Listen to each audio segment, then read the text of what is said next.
Ciao ragazzi, benvenuti in questo video. Questo è un video un po' diverso dai soliti video che sono solito fare perché si tratta di una nuova rubrica. Quindi volevo introdurvi appunto in questa rubrica, in questa serie di video che farò da adesso in avanti, che sono dei video consigli. Quindi sono dei video dove assolutamente vi darò i miei pareri personali e tutti i consigli che posso darvi da fisarmonicista durante tutti i miei anni di esperienza e di studio. Quindi sono dei video che si differenziano da quelli di pratica di fisarmonica perché dal momento che quelli di pratica vanno a dedicarsi degli esercizi che bisognerà fare di settimana in settimana e quindi vengono fatti tutte le settimane, questi invece sono dei video che portano dei consigli da parte mia, quindi non li farò tutte le settimane, ma li farò una volta ogni 2 o 3 settimane, insomma, in base al tipo di consiglio che vorrò darvi. Oltre alle idee e ai consigli che vi darò su questi tipi di video, potrò andare anche su richiesta, quindi potrete richiedermi. Ovviamente, se sarete in tanti a richiedermi tante cose diverse, andrò a selezionare solo quelle che ritengo più importanti, però potrete fare voi le vostre richieste in base alle vostre necessità, così potrò fare uscire un video che soddisfi le vostre richieste.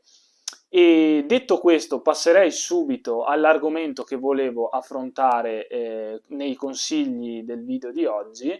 E il primo consiglio che volevo darvi in assoluto è il metodo di studio che dovreste seguire per avere un importante miglioramento anche di settimana in settimana e per non rischiare di sprecare, ecco, il vostro tempo di studio magari adottando un metodo sbagliato. Com'è che bisogna distribuire il tempo quando ci si allena tutti i giorni con la fisarmonica? Allora, la prima cosa importante da dire è se noi abbiamo a disposizione mezz'ora al giorno o 40 minuti, è molto diverso studiare tutti i giorni mezz'ora o 40 minuti piuttosto che studiare magari un giorno un'ora e mezza, poi un giorno non studiare proprio, un giorno studiare un quarto d'ora, poi un giorno studiare nuovamente un'ora e mezza o due, e quindi andare in andamento discontinuo. L'andamento discontinuo non aiuta più che altro perché lo studio richiede molta costanza nei giorni, quindi è raccomandabile studiare tutti i giorni. Se non si riesce comunque tutti i giorni, si può anche saltare un giorno ogni tanto, quindi studiare per 4 giorni o 5 di fila, poi saltare un giorno e poi studiare altri 3 o 4 giorni.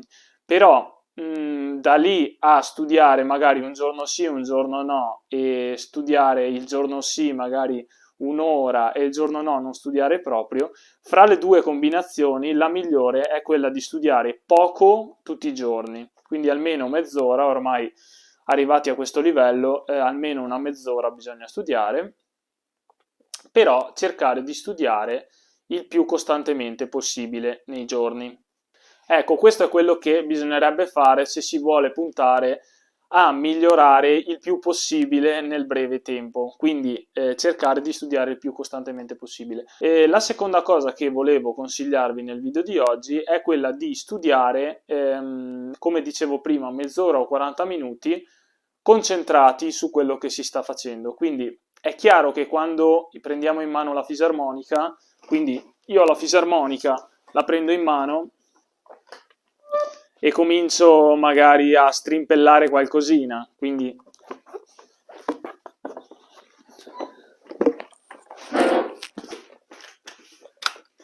ecco, quindi mi metto a strimpellare qualcosina e tutto contento, magari comincio con una canzone che mi piace, tipo sul cappello.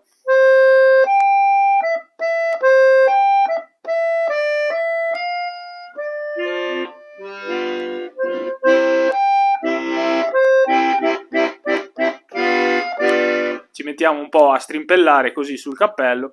Allora, quello è una tipologia di suono, quindi ci si mette a suonare un po' quello che piace, quello che a sentimento ci si sente di fare. Ecco.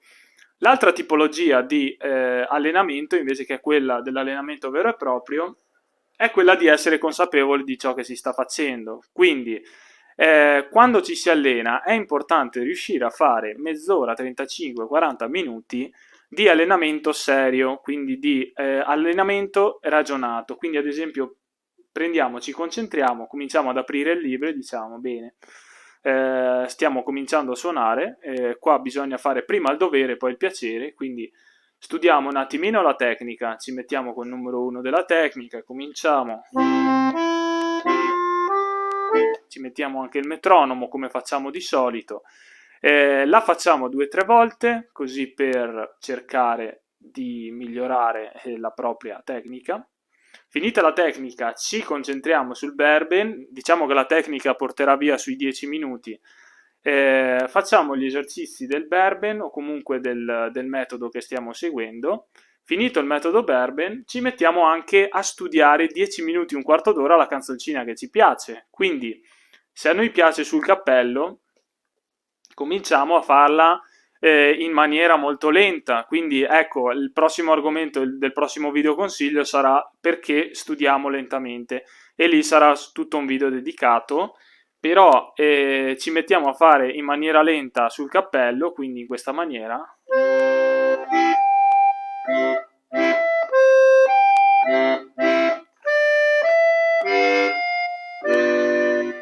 Lentamente, quindi ci mettiamo a studiare sul cappello, non a suonare.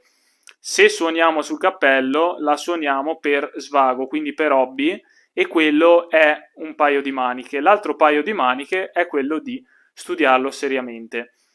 E qui verrà subito da dire, ma perché bisogna stufarsi anche sulle canzoni? Bisogna stufarsi proprio perché non basta svagarsi con le canzoni. Per poter svagarsi bene bisogna anche studiarle bene. Finché non le si studia bene non ci si può svagare.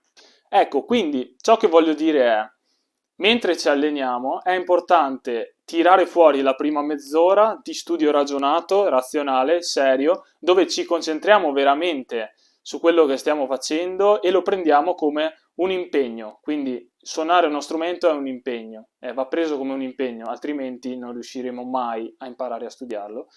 Prendiamo l'impegno, quella mezz'ora, che tutto sommato è un lasso di tempo abbastanza breve, perché non si richiede di suonare 1 ora e mezza sempre concentrati, si richiede solo di suonare una mezz'ora. L'importante è che si sia totalmente concentrati per tutta la mezz'ora. Se non si riesce a restare concentrati per così tanto tempo, si può fare anche spezzettando la mezz'ora, quindi studiando seriamente 10 minuti la tecnica.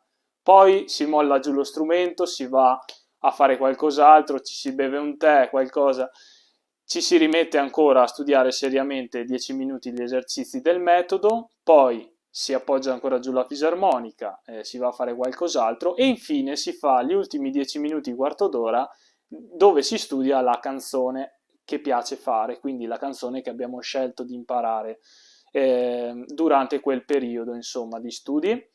Finito questo lasso di tempo ragionato, si può prendere la fisarmonica e comunque svagarci, quindi andare a fare ciò che più piace fare, quindi per altri 20 minuti, mezz'ora, un tempo illimitato, si può suonare senza un metodo, quindi andando proprio a svagarsi nel proprio senso del termine, ecco, senza esagerare, perché comunque sappiamo che tutto il tempo passato a svagarci non ci aiuterà a migliorarci a suonare la fisarmonica, servirà appunto per svagarci, quindi per farci rendere coscienti del fatto che stiamo facendo una bella cosa e quindi stiamo suonando la nostra amata fisarmonica.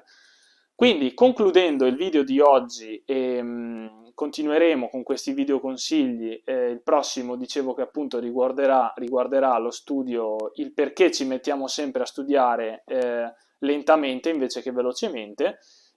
Col video di oggi volevo appunto insegnarvi e portarvi un buon esempio su come si studia tutti i giorni e per quanto tempo bisogna restare concentrati, per quanto tempo invece ci si può semplicemente svagare suonando distinto e senza particolari schemi.